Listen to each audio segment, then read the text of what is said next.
নন্দিনীতে কিছু একটা গিফট আনতে গেছে আমার জন্য, সারপ্রাইজ বলছে, দেখা যাক।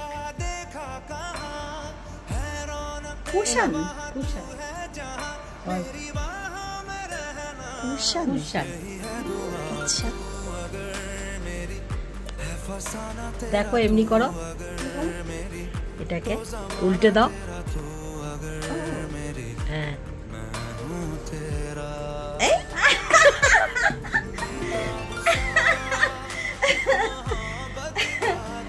ওয়াও, দেখেছো?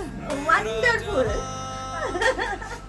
তোমার একটা অড্রে হ্যাপনের এমনি ছিল, হ্যাঁ হ্যাঁ এমনি প্রিন্ট হ্যাঁ করো। হ্যাঁ হ্যাঁ, অনেকদিন আগে হ্যাঁ। হ্যাঁ, এরকম ছিল, বাট এরকম না, ওটা জাস্ট সিম্পল প্রিন্ট ছিল এর উপর, বাট দিস ইজ অ্যামেজিং। ভালো লেগেছে? সুপার। আচ্ছা, সবাইকে দেখাই একটু ভালো করে। ট্রুলি অ্যামেজিং, আমার খুব ভালো লেগেছে, আশা করি সকলের ভালো লাগবে। Thank you so much.